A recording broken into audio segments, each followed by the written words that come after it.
bienvenue Philippe Charlier. Merci. Qui nous fait le plaisir, j'aurais dû dire l'honneur, mais en tout cas le plaisir c'est sûr, de venir pour cette conversation sur le thème de la main à l'œuvre à travers les sociétés, les époques, avec une arrière-pensée qui est celle que je dis billet en tête. C'est que tous les arts sont premiers, même les arts avant-gardistes, même les arts numériques. Je ne suis pas sûr que mes amis artistes digitaux soient d'accord, mais je pense que vraiment la signification de l'art n'est pas liée au progrès. À moins que, Philippe, que tu fasses diverger la conversation. Je sais que tu peux être très divergent, extraordinairement divergent, avec des compétences et des doctorats extraordinaires. Merci. Alors, c'est le point de départ, en tout cas, de la conversation. Donc, Philippe, tu es connu.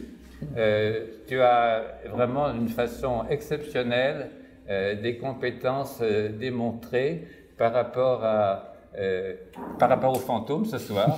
Bon, je vais en rester là pour ce soir. On est sur les fantômes de main ici. Oui, effectivement, mais les mains réelles sont encore là. Toujours. Alors, je salue tout le monde et nous allons commencer cette conversation. Philippe, à toi l'honneur de poser la première question. La première question, c'est celle de la définition exacte de l'art. On dispute beaucoup sur ce que c'est que l'art, et tu viens toi-même de dire qu'il n'y a pas d'art premier, où tous les arts sont premiers, au sens où c'est une création, une projection de l'artiste, et une utilité surtout, à la fois pour l'artiste et celui qui contemple l'art. Dans le musée où j'exerce, le musée du Quai Branly Jacques Chirac, le nom de musée des arts premiers, il n'a jamais existé. C'est un nom qui a été donné par les visiteurs à cette institution. Et il n'y a pas d'art. Ce sont pour beaucoup des objets usuels qui sont présentés dans le musée. Et ce que toi tu appelles de l'art, c'est vraiment une vision qui est occidentale, celle des collectionneurs, celle du marché de l'art. Et je voudrais te poser la question, puisqu'on va se poser des questions mutuellement et tenter d'y répondre l'un l'autre. Toi, quand tu fabriques ces objets d'art, quand tu peins, quand tu crées, quand tu modèles et que tu laisses une partie de toi, physique ou fantomatique, avec ses empreintes ou ses projections, est-ce que tu as l'impression de faire un art qui est usuel ou est-ce que tu fais une projection de ta pensée? En gros, qu'est-ce que c'est pour toi que ces objets que tu as créés? Quel sens leur donnes-tu? Tu vas biller en tête sur la question principale et je suis très concerné. Pour moi, je vais faire deux réponses. Une réponse pour défendre un anachronisme. Le mot d'art est effectivement un mot moderne, d'invention récente, et c'est sûr que les hommes préhistoriques ou les sociétés qu'on appelle premières exerçaient des rituels avec des objets qui devenaient usuels, mais qui prenaient une valeur symbolique. C'est la différence entre l'usuel et le symbolique. Et quand le rituel était terminé, le masque redevenait un objet qu'on mettait de côté dans la case et on attendait le prochain, selon un cycle, on attendait le prochain rituel. Donc, à mon sens, il y a dans la démarche des sociétés qu'on appelle aujourd'hui premières, parce que c'est effectivement une invention récente de les appeler premières, il y a toujours eu une signification symbolique. Alors ça, c'était une première réponse qui va un peu contre l'idée que tu mentionnais, que ce sont des objets usuels dans les collections que tu diriges au musée du Quai Branly Jacques Chirac. Mais ma deuxième réponse, c'est, pour moi, il y a une volonté pédagogique. C'est-à-dire que, pour moi, la démarche artistique est une démarche interrogative, critique. Et depuis le début de mon travail en 70-71, j'ai toujours considéré mon travail comme pédagogique, c'est-à-dire une démarche sociale pour questionner justement les valeurs de l'art. C'était la base de l'art sociologique. Bon. Et ça reste aujourd'hui dans la peinture que je fais. Ma préoccupation principale, c'est que quand je fais des mains, on va dire numériques, quand je mets un silex intelligent dans la main, le silex, c'est un objet usuel qui n'a jamais eu de valeur symbolique très évidente, où tu vas peut-être me contredire. Oui, on a des exemples inverses, justement, je vais t'en parler. J'étais sûr là que j'étais sur un point faible. Je suis désolé. Mais disons que Pour le commun des mortels, le silex était vraiment un objet usuel pour couper de la viande, pour toutes sortes d'activités. Et aujourd'hui, le smartphone que je mets dans la main, et qui est le silex intelligent d'aujourd'hui, est aussi un objet complètement usuel, et même très, très puissant au niveau usuel, très polyvalent. Mais en même temps, avec le recul, mettons dans 20 000 ans, on pensera que cet objet-là avait une valeur rituelle, symbolique. Tout le monde le tient dans la main, alors que les hommes préhistoriques n'avaient pas toujours leur silex dans la main. Ils le posaient par terre, tandis que nous l'avons toujours dans la main pour attendre l'autobus, pour aller déjeuner avec ma femme ou un homme d'affaires. On a tous le téléphone à côté. Éventuellement, la conversation se sépare à cause du téléphone. Et avec le téléphone, on communique avec un autre monde, qui est le monde virtuel. Mais tu sais, un objet peut changer de sens au fur et à mesure du temps. D'une seconde à l'autre, un objet peut avoir deux utilités, deux sens, deux concepts différents. Absolument. Dans l'art sociologique, c'est effectivement le point de base. On pense que la relation entre art et société varie complètement selon les sociétés et les époques. Le codage social change complètement. Notre vision que j'ai racheté sur les petites aubaines pour $100, que la propriétaire avait acheté probablement 5 ou 8 000 $. Elle n'avait pas conscience, cette dame, qu'elle portait une peau de bête.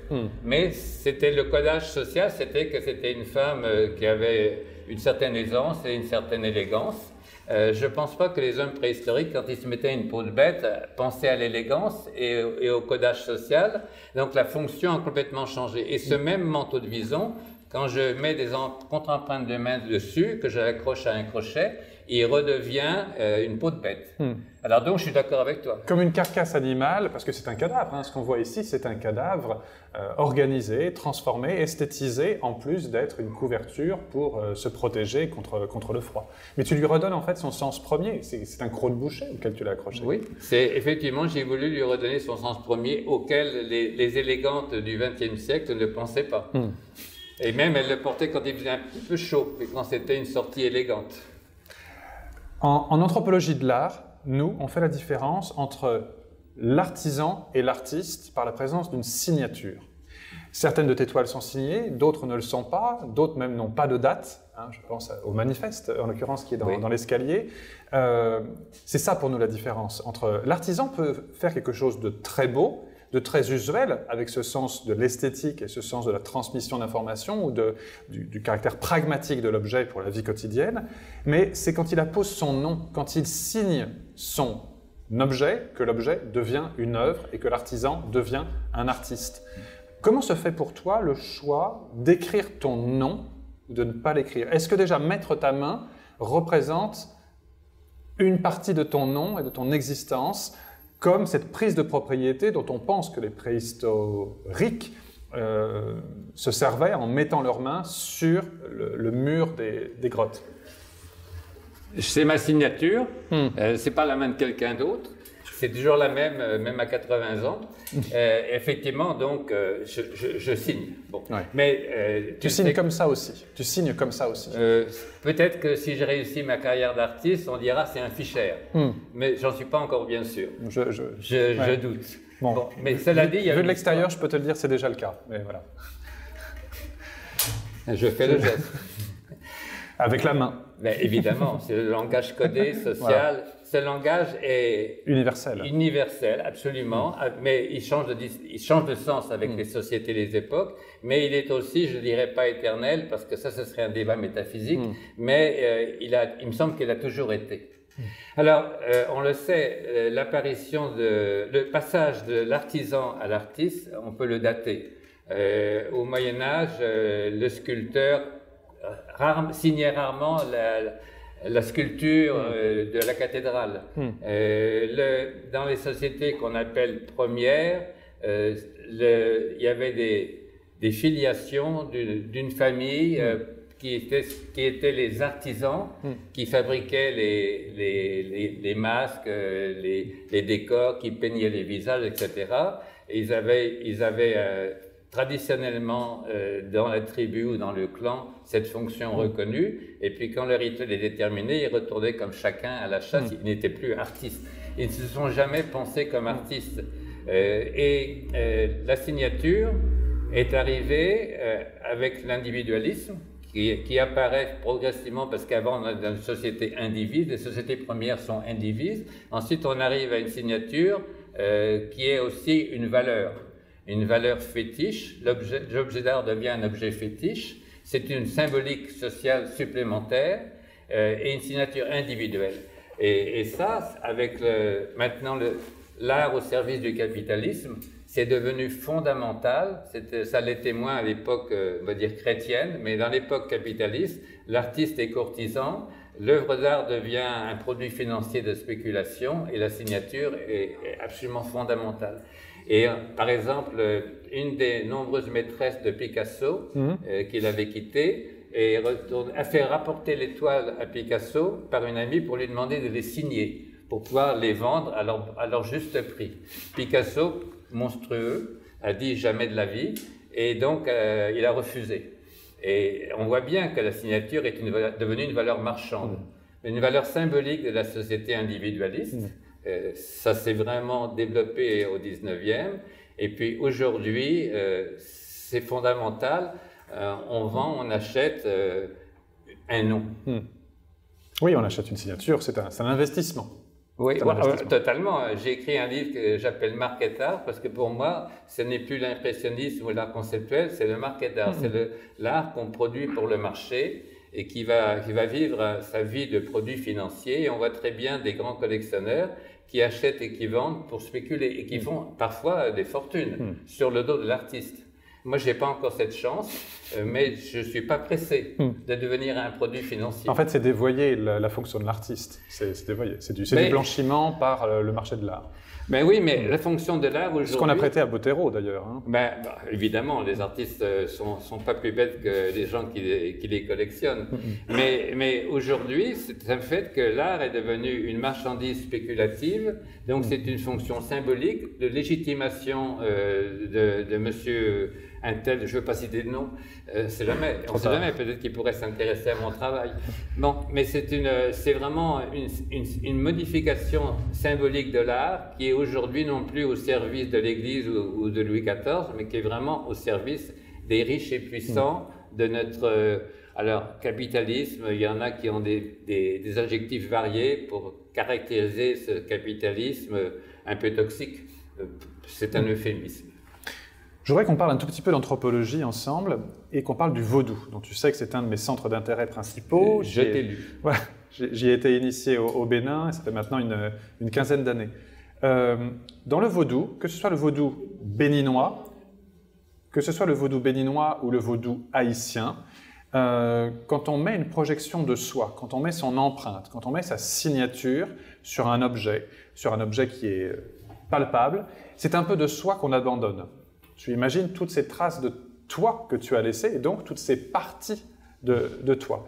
Est-ce que tu as l'impression de, comme d'autres, viser soit à cette dispersion de ta force, de ta présence dans cette toile? Est-ce qu'il y a un peu de toi à l'intérieur? Pas simplement ta forme, pas simplement comme une photographie, mais vraiment une sorte de partition de toi dans l'étoile, ou est-ce que c'est simplement une vision esthétique? Est-ce que, en gros, tu te disperses et tu es présent de façon un peu multiple par ces toiles, par ces visions, par ces marques de toi que tu laisses? Je pense que plusieurs artistes répondraient d'une façon différente. Mais toi? Oui, moi, je sais ce qu'on appelle la logique de participation, qui est une logique qui est le contraire de la logique identitaire. Bon. Et dans une logique de participation, effectivement, je me disperse fantomatiquement. Je reprends le mot qui fait titre pour ton livre. On se disperse, on laisse une trace. Il y a un peu de moi dans chaque œuvre que je fais. C'est un point de vue. Ce n'est pas le mien. Parce qu'au fond, j'ai une idéologie très identitaire. Disons quand même que ici, sans prendre une posture narcissique, que la logique de participation que tu mentionnes induirait, implique, oui. C'est vrai que je vois mon cheminement pendant 50 ans et c'est un miroir pour moi. C'est pas une participation, mais un miroir. Je me reflète sur moi-même une image de la façon dont j'ai pensé l'art et ma pratique, à l'époque support surface avec un geste anti-avant-gardiste, à l'époque où j'avais beaucoup été en Amérique latine, j'avais vu les violences sociales en Europe centrale, et donc j'ai changé de langage. La main est devenue une dénonciation de la violence sociale. Donc j'ai peint non plus une main à plat anti-avant-gardiste, mais des mains mutilées qui tombent, qui sont torturées. Ou qui injurient aussi. Il y a un doigt d'honneur en face de nous. Oui, mais ça c'est très mexicain. Oui. Et puis ensuite, j'ai été pris par l'évolution et l'âge numérique. J'ai été pris par cette obligation d'être de mon temps. Et donc, j'ai changé moi-même.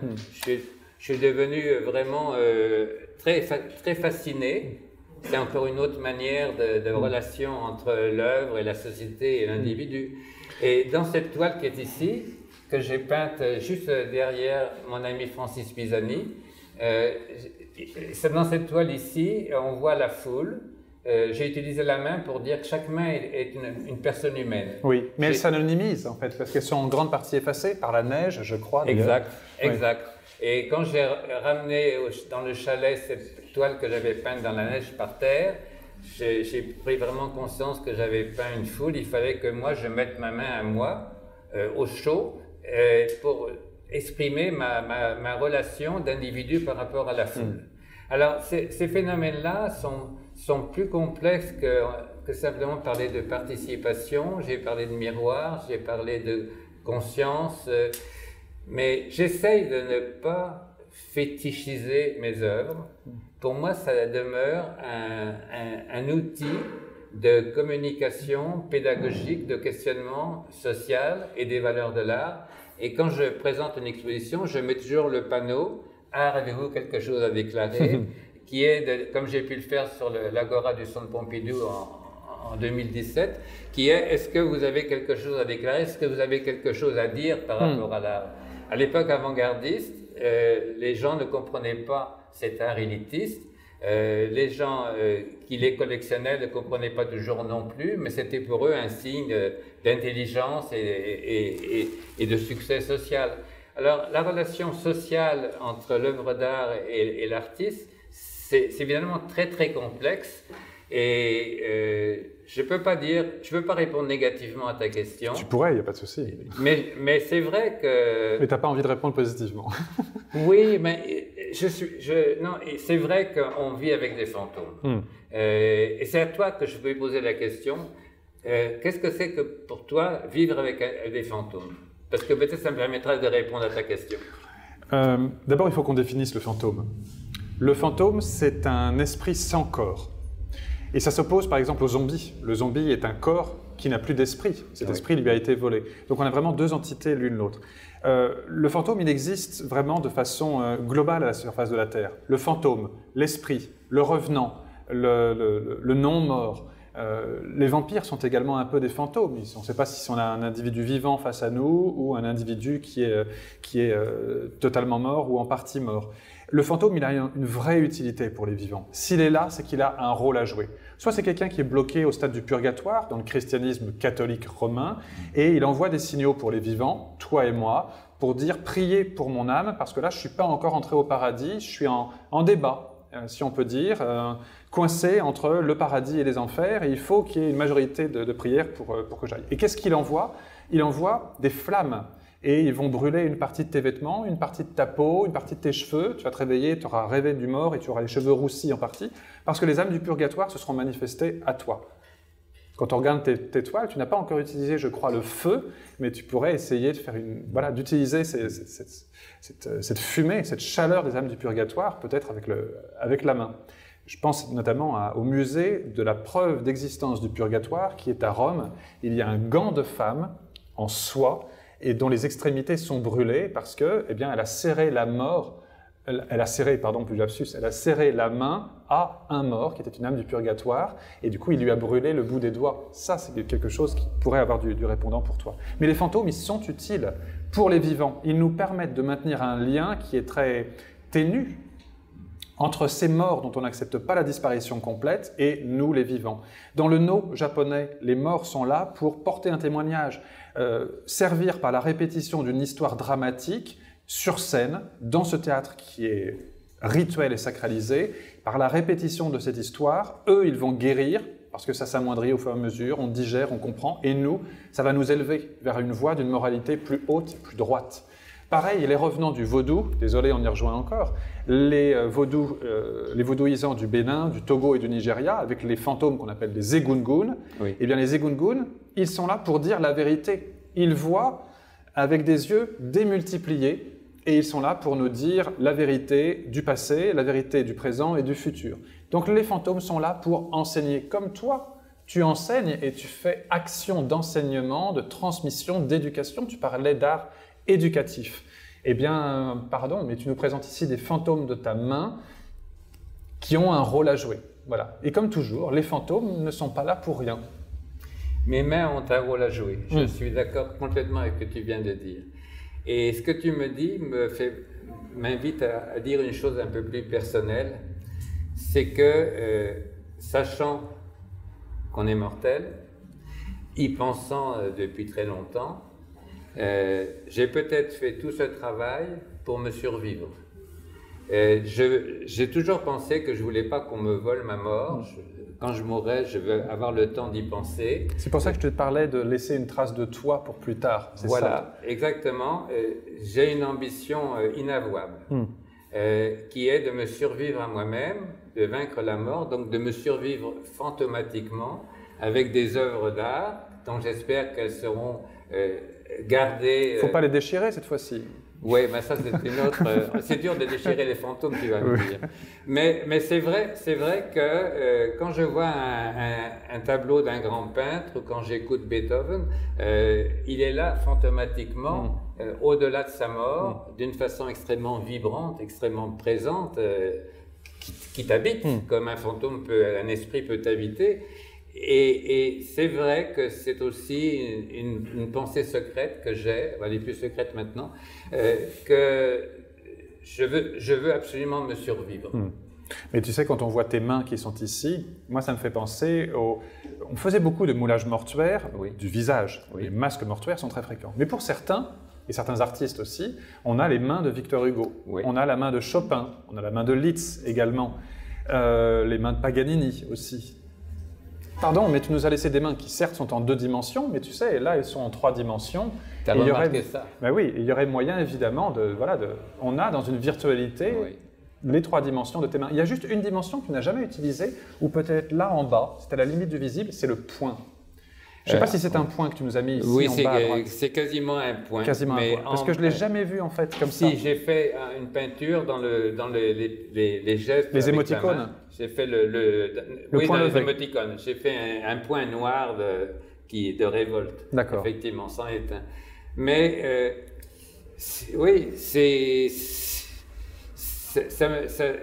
on ne peut pas simplifier. Il ne faut pas avoir une pensée binaire. On n'est plus allé. Bon, Socrate était un grand pédagogue, mais il était binaire. Si je suis un petit pédagogue, en tout cas, je ne voudrais pas être binaire. Mais ici, c'est ma caverne. J'ai intitulé comme ça ce tableau. Et effectivement, là, il y a peut-être beaucoup d'esprits qui circulent. Il y a des mains fantomatiques. Il y a des surmains aussi, déjà. Il y a des surmains. Je ne savais pas très bien. Honnêtement, quand j'ai peint cette caverne, je ne pensais pas à Platon. Je ne savais pas très bien ce que je faisais. Ensuite, j'ai voulu savoir ce que je faisais. Mais quand on regarde cette peinture qui est ici, que j'ai peinte en 69, qui s'appelle Mai 68, c'est clair que c'était une résonance, une vibration de Mai 68 qui a été pour moi un événement majeur. Et j'ai voulu exprimer cette vibration, ce choc que j'avais ressenti à ce moment-là. J'ai utilisé des mains encore, déjà, alors que j'avais pas encore du tout pensé aux gestes avant-gardistes préhistoriques. Donc, d'une certaine manière, c'est la main qui m'habite. Depuis avant que je me pose des questions sur la manière dont je voulais peindre. Incontestablement, cette main m'habite. Alors, est-ce que c'est la main d'Édouard Piette, mon arrière-grand-père, au fond, dont j'avais un peu entendu parler dans la famille, la préhistoire? Est-ce que c'est ça qui a inconsciemment émergé? Inconsciemment, c'est sûr.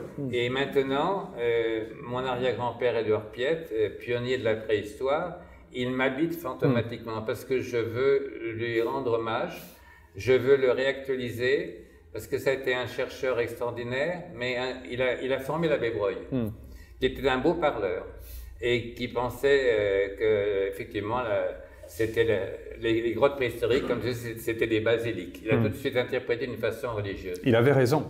Il avait raison là-dessus. Voilà, il avait raison. C'était une bonne intuition, on va dire. Une bonne intuition, Vatican, ça va de soi. Mais mon arrière-grand-père était un peu fâché contre l'abbé Breuil parce qu'il avait formé, puis c'est l'abbé Breuil qui avait l'éclat. Bon. Alors pour la communauté des archéologues et des préhistoriens, Piette a vraiment la prééminence. C'est ce que L'âge du renne, c'est vraiment un ouvrage majeur. Ah, ça me fait plaisir d'entendre ça. C'est ce que m'a dit aussi Catherine Schwab, la conservatrice du Musée national d'archéologie de Saint-Germain-en-Laye, quand je suis allé visiter la salle Piette. Elle m'a dit c'est la plus grande collection d'art préhistorique qu'on ait. Et puis, c'était un homme extraordinaire. Et elle m'a même dit une chose qui m'a beaucoup intéressé. Je lui ai demandé, quand Édouard Piette a exposé à l'exposition universelle de 1900, il a loué des vitrines, 20 mètres de vitrines, pour présenter ses artefacts préhistoriques. Au fond, je lui ai dit, je le soupçonne de l'avoir fait pour vous obliger à accepter la donation que je veux vous faire, qui vous embarrasse. Ça fait 2 ans qu'on en discute, puis vous n'avez pas encore dit oui. Et elle m'a répondu une chose formidable. Elle m'a répondu peut-être, mais je pense que sa vraie raison était pédagogique. Il voulait à ce public international faire découvrir la préhistoire, de sorte qu'il croit non plus au créationnisme, mais effectivement, depuis Darwin, à l'évolution des espèces, à une histoire biologique de l'espèce humaine. Et sa conviction était pédagogique. L'éducation populaire, comme on dit aujourd'hui. Comme Camille Flammarion avec l'astronomie. Exactement. C'est la même période. Exactement. Ou comme l'abbé Caille, qui en astrophysique a été un grand découvreur, qui est un autre de mes ancêtres. Et là, il faut que j'aille voir. Je ne sais pas si l'abbé Caille, il n'a pas eu d'enfant. Alors donc, je ne suis pas son arrière-petit-fils, autant que je sache.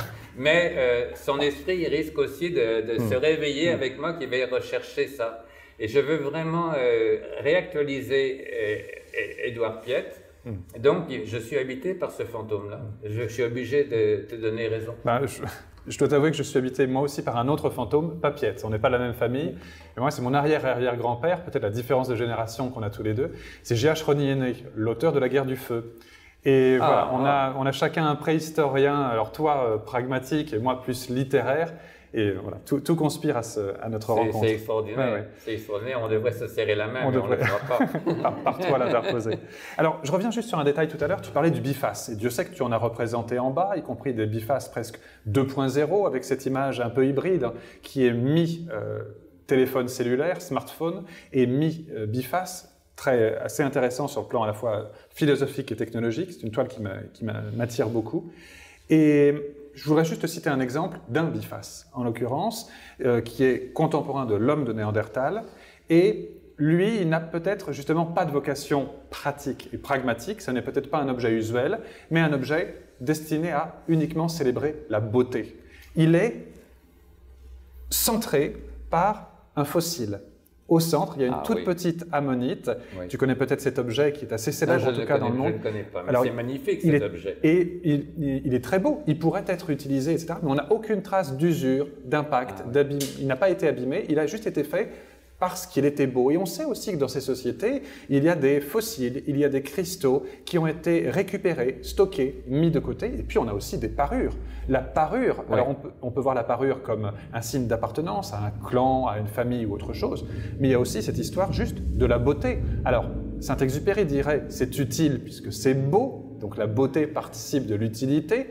Mais il y a aussi des objets qu'on crée simplement pour le plaisir de créer et de les voir. Est-ce que toi aussi, des fois, prenant appui sur ce biface qu'un jour donc, tu vas découvrir, est-ce que tu fais aussi des œuvres juste pour le plaisir de la qualité esthétique? Non pas que tu trouves que ta main est super belle, c'est pas ça, elle l'est, il n'y a pas de problème, mais c'est pas la main comme objet d'art, mais est-ce que des fois tu fais juste une œuvre en disant ça je vais le faire juste parce que je vais trouver ça joli, pas pour le message, mais pour le plaisir de la beauté? Ou est-ce que pour toi c'est galvaudé? Si c'est pas un péché, je vais répondre oui. Attention, c'est très chrétien ça. Parce qu'effectivement, j'ai un plaisir, même une jouissance, au point que j'ai une dépendance, que je ne peux pas me passer de peindre. Et c'est très fort. Et par exemple, quand j'ai déchiré toutes mes œuvres d'art, comme tu le mentionnais tout à l'heure, en 71, 72, bon, il y en a quelques-unes que je n'ai pas déchirées parce que je les avais oubliées. Je les avais roulées, elles étaient dans un grenier. Heureusement pour nous. Hein. Ben, en tout cas, on va voir, mais pour moi, sûrement. Mais il y en a une autre que j'ai pas eu le cœur de déchirer, qui était une sérigraphie avec des mains, bleu et rouge avec de l'herbe verte, des couleurs très maticiennes. J'ai trouvé ça, je me dis, je vais pas déchirer un Matisse. J'avais un plaisir de la couleur, du sourire de cette sérigraphie, et donc en plus, j'avais appris moi-même à sérigraphier, et donc c'était pas évident, et elles étaient imparfaites, ces sérigraphies, mais elles étaient pour moi un triomphe sur la difficulté. Oui, sur le plan technique, oui. Oui, difficulté technique. Et puis je tirais la raclette avec les mains pour faire la sérigraphie. Et oui, là vraiment, je ne pouvais pas déchirer cette œuvre-là. Et j'aime toujours un plaisir esthétique. Quand je vois ces mains, je vois toutes sortes de vibrations, j'ai une satisfaction dans les couleurs. Au début, quand j'ai peint la main anti-avant-gardiste, je ne voulais pas prendre des couleurs ocre nature, enfin, ocre clair ou foncé comme les hommes préhistoriques qui calcinaient les terres pour souffler la couleur sur la contre-empreinte de main. Et je ne voulais pas avoir un caprice subjectif parce qu'on était à l'époque de supersurface BNPT, donc on dénonçait l'illusion bourgeoise de la peinture, on montrait le fil de la toile, on montrait le châssis, donc j'étais sous cette influence-là. Mais c'est un moment de l'histoire de l'art qui est passé. Et la beauté, pour moi, effectivement, je ne dirais pas, comme je crois que c'est Dostoïevski qui a dit ça, que la beauté sauvera le monde. Ou si c'est Tolstoï, si c'est pas Dostoïevski. Mais c'est un des deux grands écrivains. C'est un russe. Oui, c'est un russe, évidemment. Mais la beauté sauvera le monde, c'est un peu tôt pour pouvoir l'affirmer. Et d'autant plus, je ne crois pas au progrès en art, puisque pour moi, les arts sont tous premiers. Donc, je ne suis pas sûr que la beauté sauvera le monde. Mais j'aimerais bien, et oui, pour revenir à une réponse très simple, j'ai un plaisir évident et maintenant je me sépare du code républicain que j'avais pris en 71 parce que je prenais le code chromatique le plus banal. C'est pas parce que je suis un militant républicain, bien que je le sois par ailleurs, mais c'était le code le plus banal socialement. Et depuis, j'ai pêché plusieurs fois avec d'autres couleurs. Et quand j'arrive à l'âge numérique, là, avec ce que j'appelle le fauvisme digital, c'est-à-dire les couleurs primaires saturées, qui sont les imageries numériques, médicales, la signalisation urbaine, tous les moyens de contrôle, de sélection qu'on utilise pour gérer la société de masse, on a besoin du langage social des couleurs. Bon, les tubes du centre Pompidou, juste à côté, ont différentes couleurs selon leur fonction. Et au-delà de la nécessité ou de l'utilité des couleurs, ce que les frères Goncourt, ils avaient choisi aussi, selon que c'est un roman, un polar, un livre historique, ils avaient choisi plusieurs couleurs pour classer le livre dans leur bibliothèque. La couleur a un usage très social et laïque, mais en même temps, c'est beaucoup plus. Dans le livre que j'ai publié chez Gallimard, Les couleurs de l'Occident de la préhistoire au XXIe siècle, j'ai traité de tout ce qui est la rationalisation de la couleur par la société. La couleur étant inquiétante pour l'ordre social. Donc, ce premier livre, c'est tout le contrôle par des codes religieux, signalétiques, etc., de cette chose irrationnelle qu'est la couleur. Dans le deuxième, qui paraîtra l'automne prochain, toujours chez Gallimard, c'est tout le côté irrationnel de la couleur, incontrôlable, qui dépasse toutes les tentatives de la société de contrôler cette folle du logis, on pourrait dire ça, comme disait Malebranche, de l'imaginaire.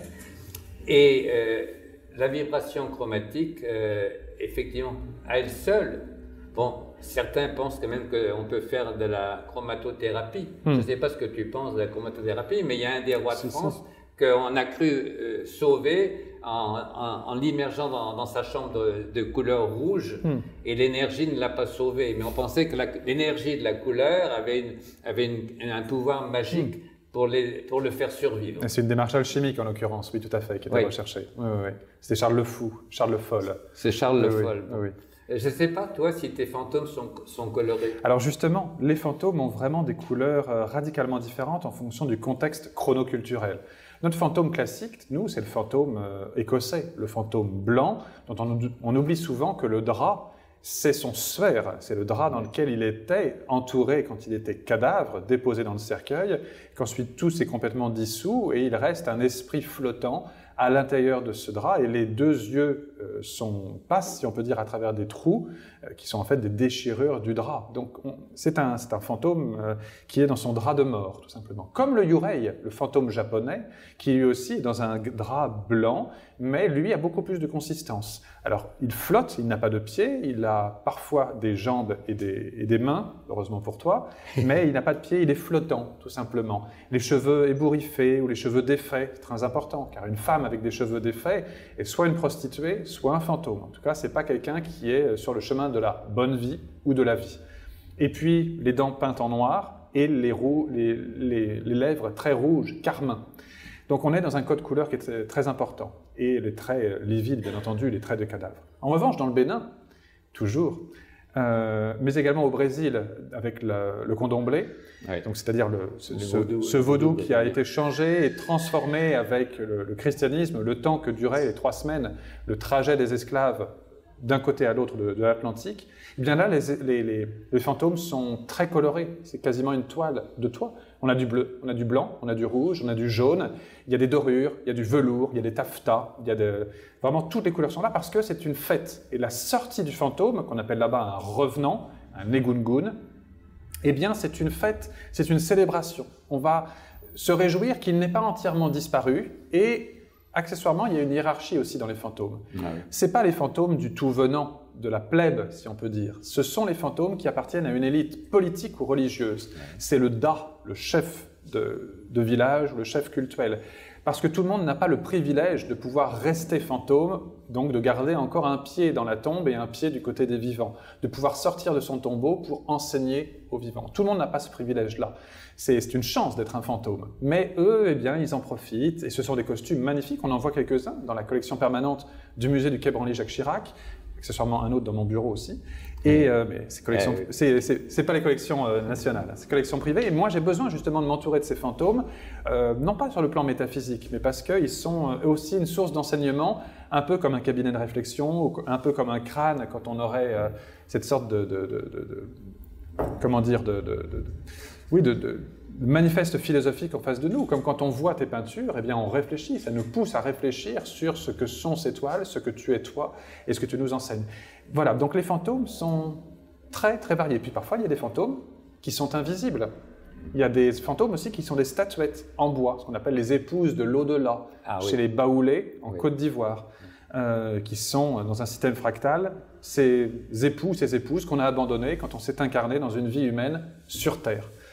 Alors toi, tu ne travailles pas justement que sur des toiles, que sur des essuies. Ce ne sont pas des suaires. Non, mais peut-être un jour. On ne sait jamais. Tu ne travailles pas que sur des cadavres d'animaux, des petits mammifères, le vison en l'occurrence, ou sur des essuie-tout. J'ai vu aussi que tu travaillais sur la terre directement. Alors c'est presque du land art, avec ces mains qui sont démultipliées. Tu mets, je crois, une sorte de sac poubelle, si je ne me trompe pas, sur le sol, en tout cas des morceaux de plastique. Sac poubelle n'est pas péjoratif, bien sûr. Et tu assistes à ce dégel et à cette empreinte qui reste et qui ensuite disparaît lorsque la neige s'en va complètement.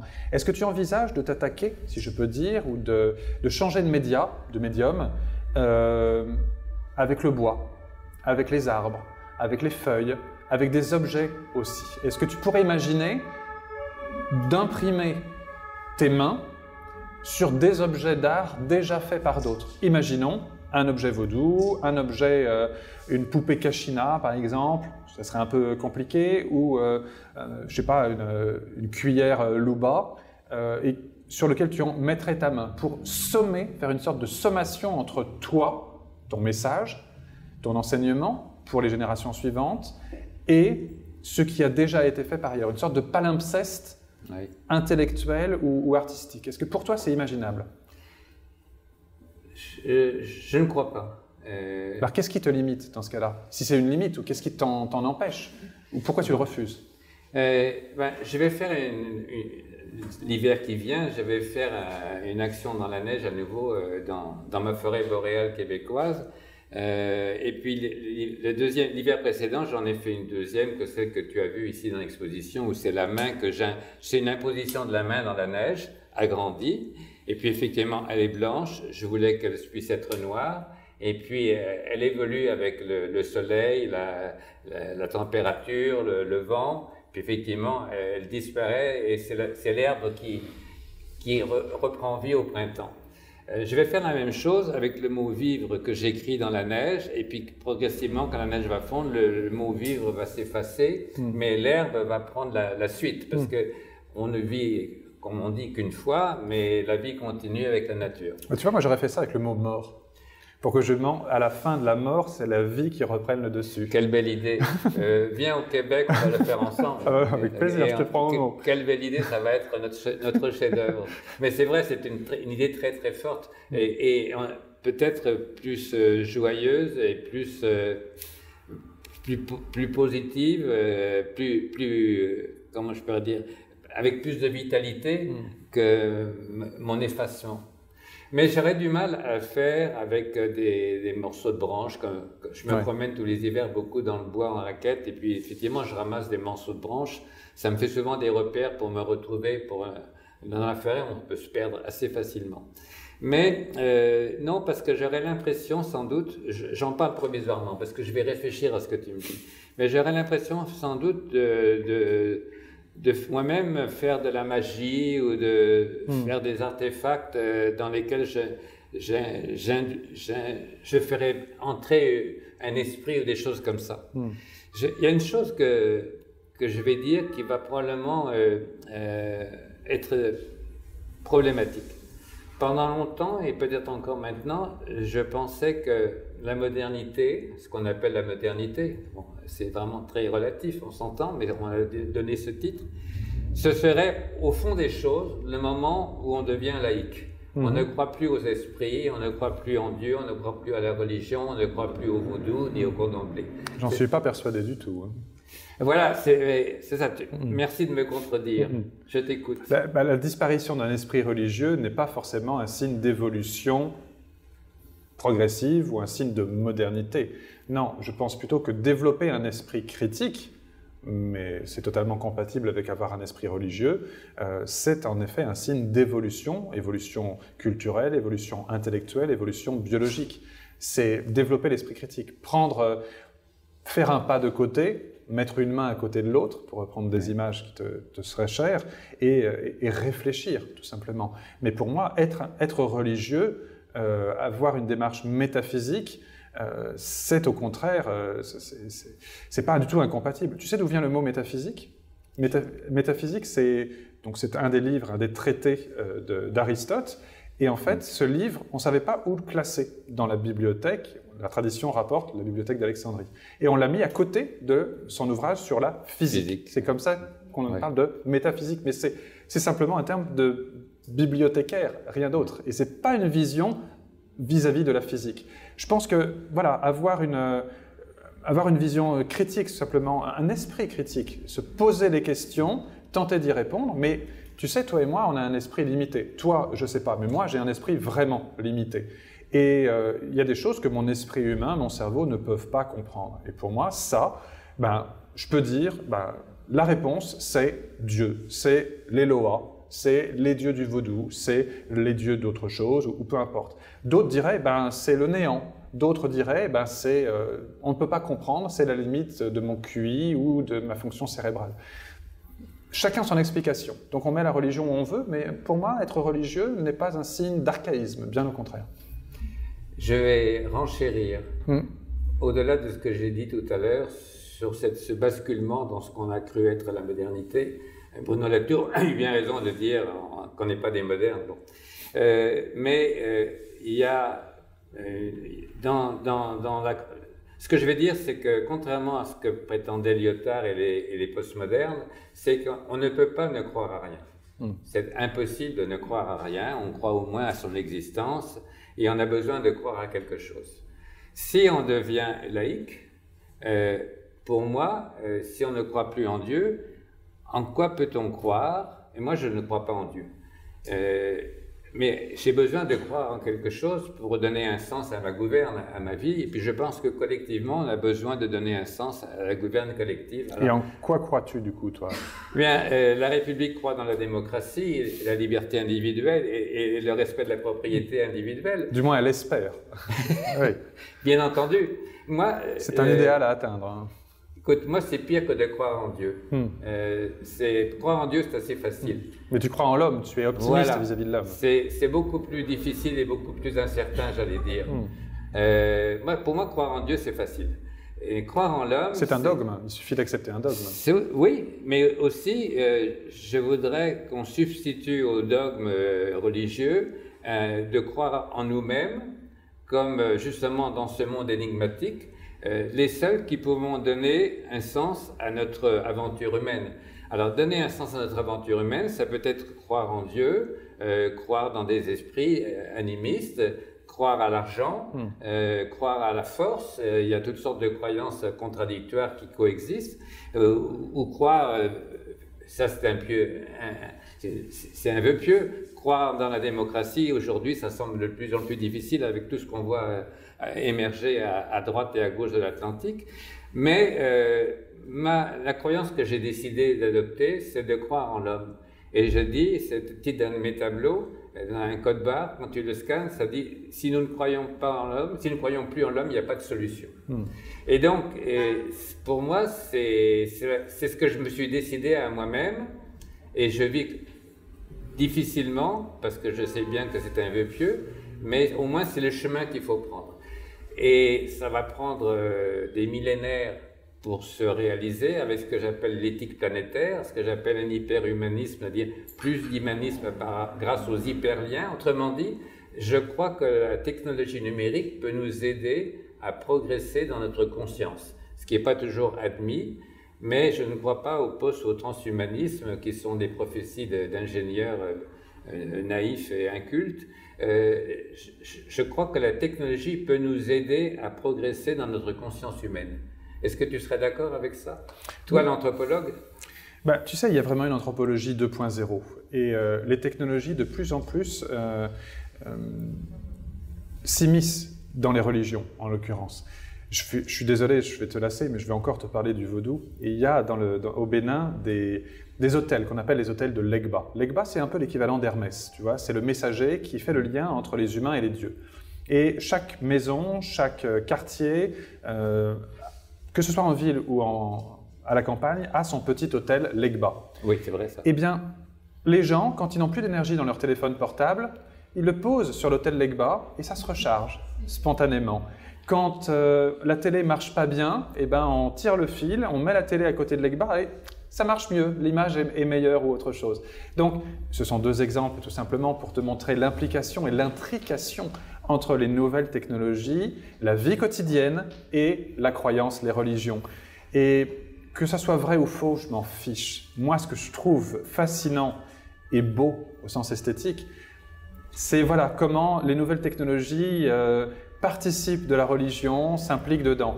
Alors ça peut aller jusqu'à des divinations qui se font par le truchement du téléphone portable ou autre. Ça, c'est une vision un peu dévoyée et pour le coup un peu commerciale, je trouve. Ça perd de son caractère humain, justement, de confrontation d'un individu à l'autre.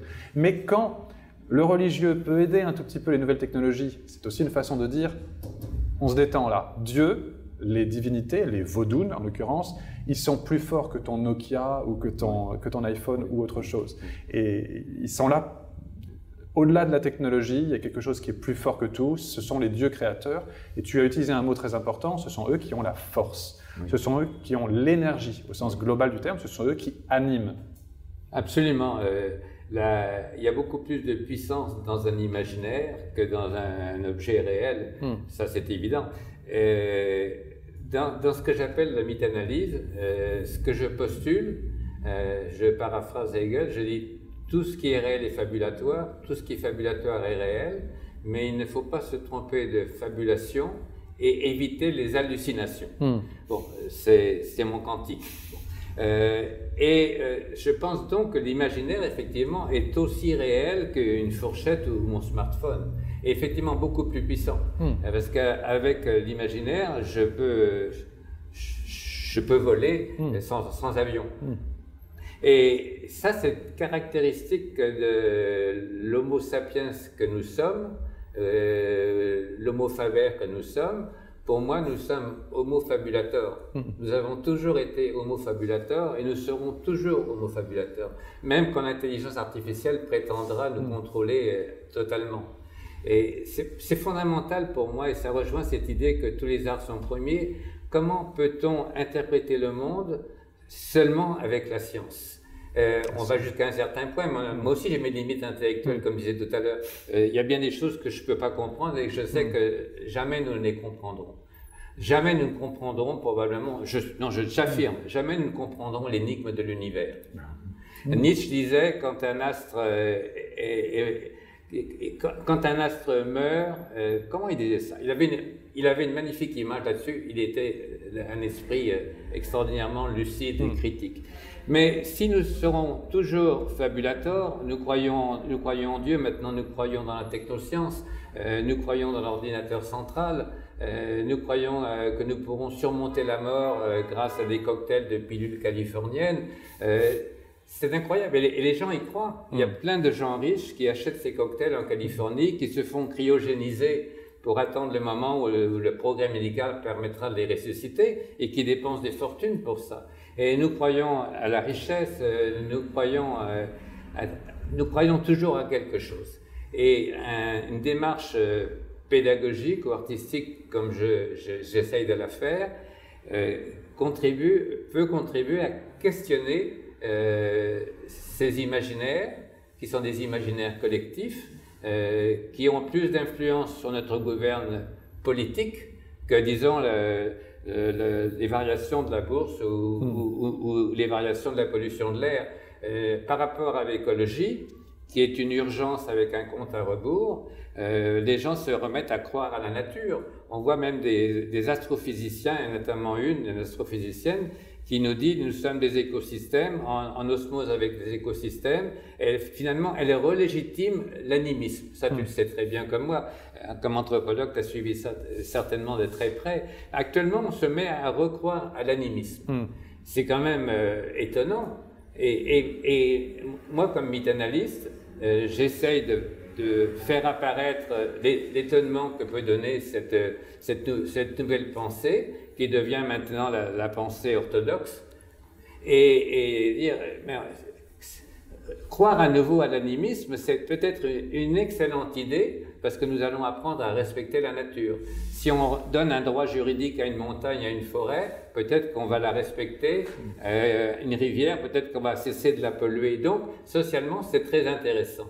Mais c'est une fabulation comme les autres, elle se succède. Il y a des effets de mode idéologique, comme tu sais bien, selon les moments dramatiques de la société.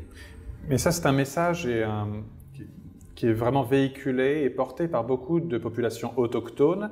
Et pour le coup, ça trouve un écho extrêmement fort au musée du Quai Branly-Jacques Chirac, que ce soit par un processus de restitution, comme récemment avec les objets du Bénin, ou avec d'autres objets et artefacts, pour lesquels on reconnaît qu'au-delà de l'objet d'art, on y revient, eh bien ce sont également des objets sacrés, et pour certains qui sont animés. Les trois boccios, les trois statues qui représentaient les rois d'Abomey, Glé, Guézo et Béanzin, sont plus que des statues. Il y a une partie de l'âme et de la puissance et du pouvoir de ces rois dans la statue. Donc c'est un peu un retour de ces rois dans leur pays d'origine. Et c'est vrai, tu as cité les exemples d'attribuer à une source, à un lac, à une rivière, à une montagne, un droit coutumier, mais également une entité juridique. On l'a vu récemment, également en Islande, donc c'est quand même beaucoup plus près de nous. Il n'y a pas de communauté autochtone en Islande, au sens juridique du terme, mais malgré tout, quand une route en construction passe par un rocher dans lequel se trouvent des êtres surnaturels, eh bien, au lieu de détruire le rocher comme on le ferait en France, eh bien, la route fait un coude, tout simplement, alors qu'il y a une ligne droite complète. Mais non, on laisse le rocher parce que, eh bien, il y a un être fabuleux qui est présent. Pardon, certes, on peut le voir avec un côté qui est esthétique, en disant « Ah, c'est beau quand même, c'est joli, ça flatte le caractère esthétique de la vie quotidienne en se disant « C'est un beau geste ». Je pense qu'il faut voir vraiment au-delà, et tu l'as dit, c'est une façon aussi de respecter Mère Nature et que l'homme laisse son empreinte sur la Terre, c'est fait. Maintenant, à la surface de la Terre, il y a plus de masse créée par l'homme, dorénavant, depuis 1 an, que de matière créée par la nature elle-même. Donc l'homme a emmagasiné à la surface de la Terre plus de choses qu'avant son apparition, ce qui est un tournant dramatique. Mais il n'y a pas que des mauvaises choses, heureusement. Il y a beaucoup de béton, beaucoup de métal aussi. Mais respecter la nature, respecter cet environnement, ça passe aussi par changer le concept qu'on donne à cette nature qui est autour de nous. Et ça, c'est vraiment le message porté par les communautés autochtones. Je voudrais te demander dans cette continuité, est-ce que toi, tu envisages de revenir dans, c'est pas du land art exactement, mais dans cette appropriation d'un espace urbain, par exemple. Est-ce que, à Paris, à Montréal ou ailleurs, tu pourrais faire des déclinaisons de ces mains sur des poteaux électriques, sur des murs, sur des transformateurs, sur des musées? Je te demande pas de faire ça sur les murs qui sont classés du musée du Quai Branly Jacques Chirac. Si ça arrive, ce ne sera pas moi. Mais ça serait intéressant. Ah, parce que ça serait voilà. une bonne idée. Parce que pour réussir en art, il faut faire un scandale. Je ne l'ai pas encore fait. Ah bon, on va s'arranger. Ça sera un scandale organisé. Non, sérieusement, est-ce que c'est une posture que tu pourrais avoir? Oui. C'est un passage d'une toile, une galerie, à l'espace urbain, la visibilité partout, c'est surtout changer d'espace, littéralement changer d'espace. Oui, certainement. Parce que bien que je vive 90% de mon temps dans la forêt boréale, notre civilisation est urbaine. Et au-delà de la célébration de la nature que naturellement je fais, c'est le mot naturellement, dans cette forêt, et où j'apprends, où je découvre depuis 40 ans que je suis au Québec, toutes les sagesses autochtones qui sont très en avance sur nous par rapport au problème de l'écologie, par exemple. On a tout à apprendre des autochtones et de leur animisme. Bon. Au-delà de cela, sociologiquement, je sais que nous vivons dans une société de plus en plus urbaine, là aussi, quantitativement, statistiquement, on le sait. Bon. C'est comme que tu disais tout à l'heure, le basculement il y a 1 an de la quantité d'artefacts humains par rapport... Bon. Mais oui, j'ai un projet. Je rêve quelque part sur un grand immeuble. Je voudrais que ce soit grand pour que ce soit vu. Je rêve de peindre un code-barre de 30 mètres sur 30 ou peut-être au moins 10 sur 10, où justement, quand on scanne, et les enfants notamment qui aiment tellement jouer avec leur smartphone, quand ils scannent, ils lisent sur leur téléphone, si nous ne croyons plus en homme, il n'y a pas de solution. Je voudrais faire cette démarche-là comme un art urbain, dans ma conviction, et puis je suis persuadé que si j'avais cette occasion, cette œuvre-là, rouge naturellement, avec les haches de homme que je peux mettre dans ce code-barre en noir pour exciter le visuel et intriguer, je pense que je pourrais contribuer à ce questionnement que je pense l'art doit toujours avoir. Au fond, avec le mouvement Fluxus, quand John Cage et d'autres ont dit bon, il faut rapprocher l'art de la vie, et quand ils ont pensé l'idée que le bruit des oiseaux, par exemple pour John Cage, ou des bruits urbains, ça faisait tout un concert. Quand ils ont voulu confondre l'art et la vie, c'était une utopie, c'était que la vie devienne de l'art, que la vie soit célébrée, et qu'on célèbre le chant des oiseaux comme on célèbre Beethoven. Et au fond, le danger de cette utopie, c'est qu'à un moment, l'art devient complètement banal, perd son autonomie de langage, sa distinction du réel, perd sa puissance symbolique. Et pensant beaucoup à ça, je suis revenu avec force à l'idée que l'art doit être distinct comme artefact des objets de la réalité, de la nature dans toute sa beauté, pour avoir une capacité de nous faire penser, une capacité de faire le pont entre la réalité et l'énigme. Ouais. Ça me paraît... Sinon, à mon avis, l'art perd socialement sa fonction, qui est essentiellement de proposer des réponses à l'énigme du monde, réponses qui ont beaucoup varié selon les sociétés et les époques, mais ça reste pour moi, quand à l'époque préhistorique, un homme préhistorique allait au fond d'une caverne avec des flambeaux, éventuellement vérifiant qu'il n'y a pas un ours ou une hyène. Voilà, ou une hyène encore pire. Bon, c'est plus petit, plus sournois. Bon, arriver le plus profondément possible dans la caverne jusqu'au bout et dans une situation difficile avec les flambeaux qui font de la fumée. Par exemple, souffler leurs mains. Pour moi, ce geste d'imposition, c'est un geste de communication avec l'au-delà, avec l'esprit de la nature, avec, comme on dit maintenant, Gaïa, qui est la déesse mère qui produit la vie, du bison, du mammouth, de la cueillette, mais aussi de la vie humaine. On dirait Pachamama en Amérique aussi, oui. Oui, eh bien écoute, c'est un anachronisme parce que beaucoup d'anthropologues et d'ethnologues vont me répondre Hervé, c'est ton imaginaire moderne à toi. Tu penses qu'ils croyaient qu'ils allaient toucher la matrice utérine de la nature pour obtenir la vie. Tu n'y étais pas, et puis c'est ta fabulation à toi. Moi, je dis que si, c'est sûrement vrai. Mais c'est défendu par des préhistoriens, hein, cette vision à la fois utérine des grottes, mais aussi cette vision à la fois d'appropriation de la surface et de contact avec le surnaturel, c'est toujours défendu par certains préhistoriens. Donc tu n'es pas le seul à avoir cette hypothèse. Je n'ai pas lu les autres, mais je suis content d'entendre ce que tu dis. Non, il y en a d'autres qui ont compris ça. Et toi-même, tu es d'accord qu'on peut penser qu'ils avaient un culte de la terre-mère?